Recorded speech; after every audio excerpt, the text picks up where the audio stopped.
At my age, without any significant position of authority, someone as inept as me wasn't deemed necessary within our company. The president made this abundantly clear, presenting me with a termination letter and offering a severance package. Packing my belongings swiftly, I silently acknowledged the president's tirade. Arguing back would have been futile. Understood, I calmly stated as I left the office. To an outsider, I might have seemed defeated, a loser at the mercy of the president's whims. However, I had already discerned her vulnerabilities. My name is Caroline, 48 years old. Most women my age are married with grown children, some even becoming grandmothers. Yet I remain single. I've had my fair share of romantic encounters, but marriage never materialized. Not that I lacked the desire, but with a fulfilling job and supportive colleagues, I found contentment. That changed a few months ago.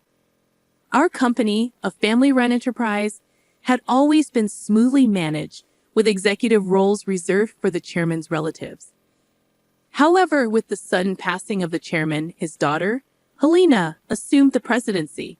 She was a stranger to us, her appointment surprising many.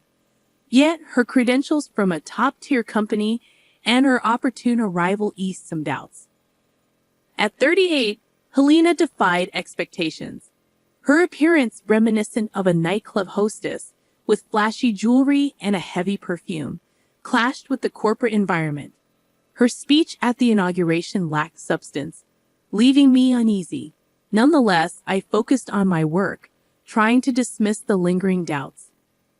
However, Helena's unexpected visit to our department shattered the calm. Singling out a colleague, Cecil, she invited him to lunch, leaving everyone stunned. Cecil, petrified, and the rest of us bewildered, couldn't comprehend the president's intentions. Yet, there she was, surprising us all with her unorthodox approach. I find that quite endearing, Helena continued, her hand already on Cecil's arm, ready to whisk him away. Cecil interjected politely, "Please wait.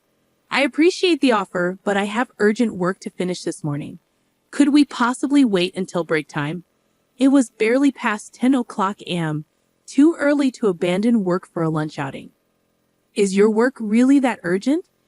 If so, someone else can handle it. Lunch with the president is far more valuable to you. I'll teach you what to prioritize, she insisted, pushing Cecil along despite his reluctance. By the time they returned, it was past 2 o'clock p.m. Cecil, 38, divorced a few years back and now single, was admired for his refined looks, growing more handsome with age. Many female colleagues harbored secret crushes on him, rejoicing at his divorce as it meant he was back on the market. While Helena's fondness for Cecil might be understandable, her behavior was unbecoming of a president. It was a revealing day, highlighting Helena's true character.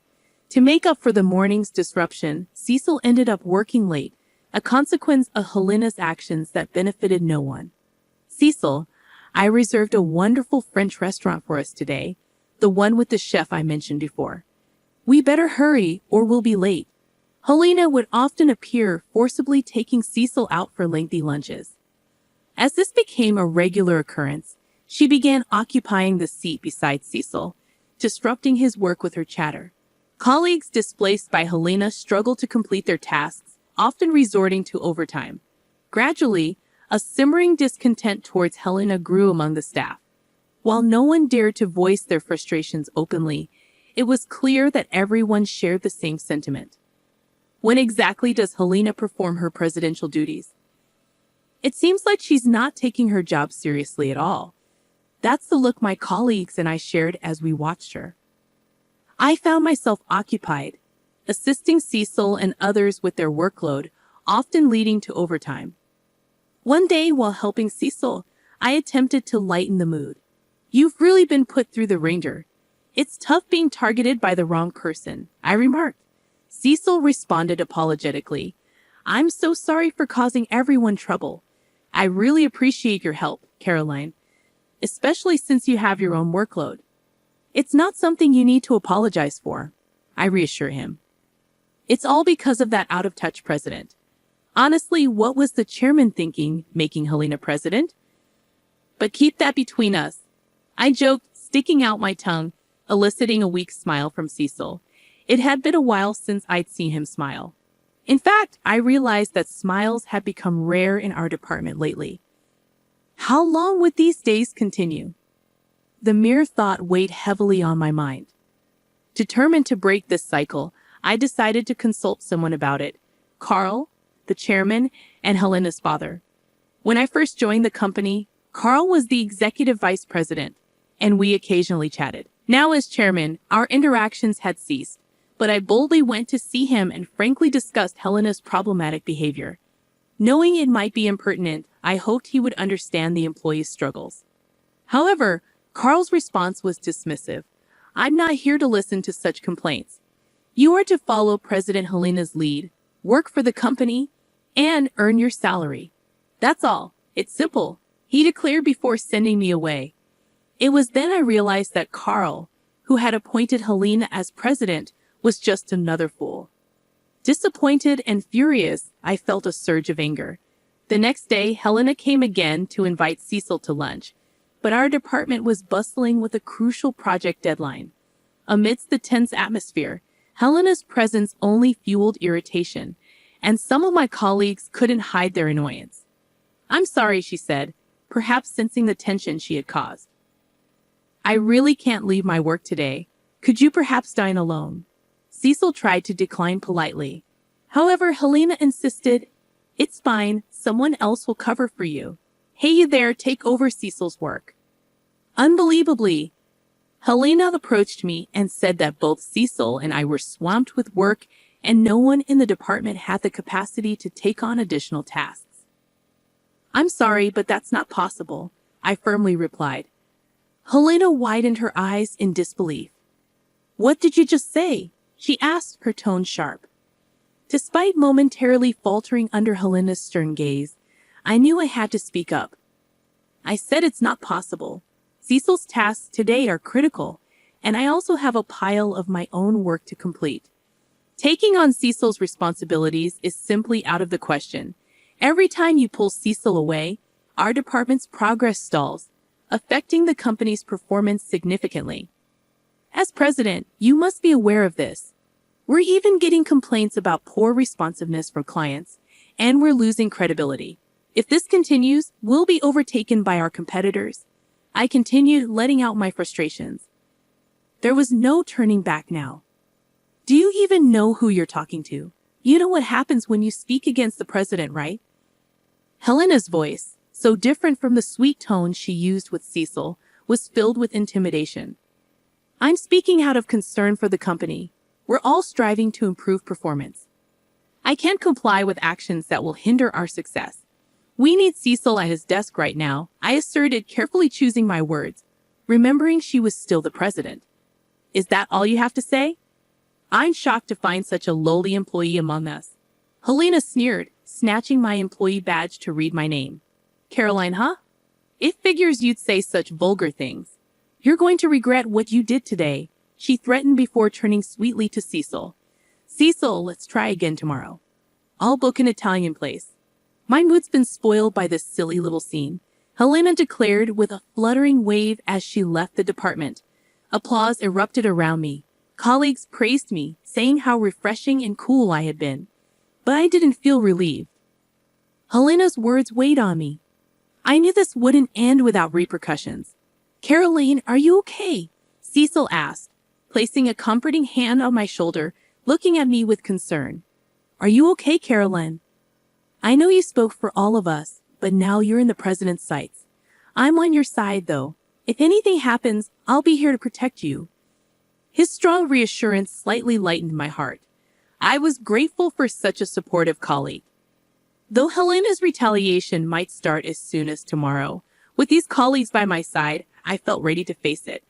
However, Helena's actions were more straightforward than I expected. She showed up in our department the very next day to announce, you, at your age, with no significant position, not proficient at work, just getting older and more on sight. How dare you talk back to me? Someone who has remained a mere employee all these years is not needed in this company.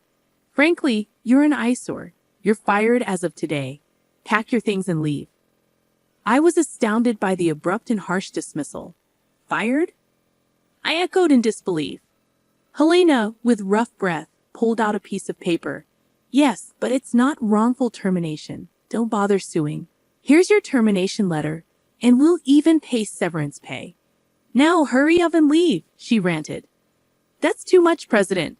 Caroline is our moral support, indispensable to this company." Cecil stepped up, fists clenched. Helena scoffed. "Cecil, you're mistaken if you think it's good to side with such an incompetent woman. It seems you've been influenced by her because you've worked together for too long." How pitiful. She's a detriment to this company. It's only right she's fired. I stood silently, absorbing Helena's verbal abuse. Arguing with someone like her was futile. If you say my presence is detrimental to the company, then I must accept my dismissal. I replied calmly, quickly packing my belongings and leaving. Though I couldn't suppress my intense anger, I was determined not to let this end here. I had already identified Helena's weakness. The next day, I welcomed a refreshing morning. I had breakfast and cleaned my house. It should be about time, I thought, glancing at the clock as it struck 10 a.m. Right on cue, my phone rang. The company's number flashed on the screen. The caller was easy to guess. It must be Helena. Slowly, I answered. "Caroline, oh thank goodness you picked up. Listen, about the firing yesterday, it was just a joke. I never imagined you'd take it seriously and actually not show up today. I'll overlook your tardiness, so please come to the office as usual." Helena spoke in the same controlling tone she used with Cecil. "You're so honest, Caroline, to take such a joke seriously." Helena's voice quivered slightly. "It wasn't a joke. I have the signed termination letter. Does the company sign such things as a joke? If so, that's a terribly irresponsible company. A president who flirts with male employees and publicly humiliates an employee is disgraceful. I want nothing more to do with such a company," I asserted. Helena was speechless at my words, so I pressed further. "I know everything that happened this morning in the office and that you'd come crying to me for help. I had heard all about it from Cecil. Today was an especially important day for presenting our company's best product to a crucial client. Success would significantly boost our company, while failure would allow competitors to leapfrog us to industry leadership. It was such an important presentation, even Helena must have recognized this importance, as she attended the morning meeting to motivate everyone. She asked who was in charge of the presentation, but no one came forward, and the room fell silent. Of course, I was the presenter, I explained. When Helena realized this, she panicked but then asked if anyone else could handle the responsibility. But what Helena found in front of her were resignation letters from all employees. Seeing my dismissal, everyone had had enough of the company, I continued, recalling the events from earlier. Hearing this from Cecil, I informed Helena, "Please, if you're there, Caroline, the presentation can still go ahead. We don't have much time before the meeting with the client. I'll double your salary and you'll be treated as a director.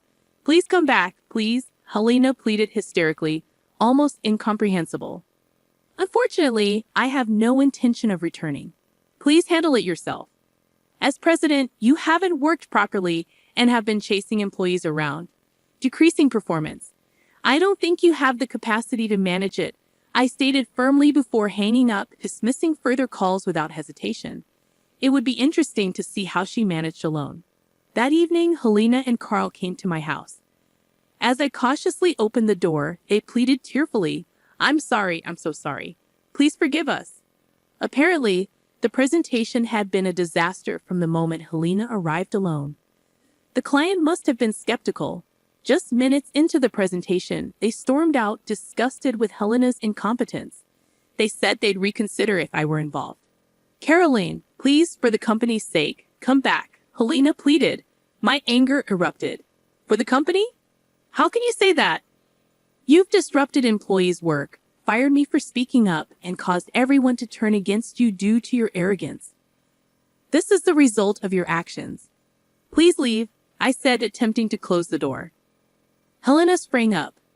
"It's all because you interfered with my lunches with Cecil, embarrassing me in front of everyone." That's why I fired you. You got in the way of my lunches with Cecil. That's all there was, she accused.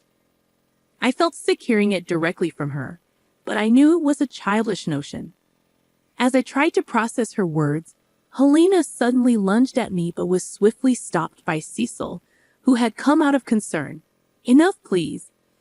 I came because I was worried about Caroline, and I can't believe it's come to this, Cecil said, surprising both Helena and me. Helena, let me make it clear. Dining or talking with you has been nothing but a pain because I have someone I like. I've told you many times. But you only looked at my appearance and never listened, Cecil confessed, leaving Helena paralyzed. Caroline and the other employees who resigned have already found new jobs. A competing company looking to expand was thrilled to hire us all. Everyone is talented, and they were delighted. Caroline and I are not coming back. You're the reason she was unfairly thrown out of the company. Please don't show up in front of us again. If you don't leave, we'll call the police, Cecil said firmly. Helena tried to say something but was pulled away by Carl, who was also pale. He was the fool who appointed Helena president and dismissed my desperate pleas. There's no room for sympathy without supporting employees and seizing a great opportunity. The company's reputation plummeted, leading to bankruptcy. I am sorry to the wonderful predecessor, but once the predecessor was gone, it was only a matter of time before it came to this. Helena and Carl disappeared, buried under immense debt, living lives I don't even want to imagine. Meanwhile, Cecil and I began dating. The confession that I was the person he cared for came as a sweet surprise after years of working together. Our relationship evolved from trusted colleagues to partners. I'm grateful I didn't rush into marriage when I was younger, as I've now found the best partner later in life.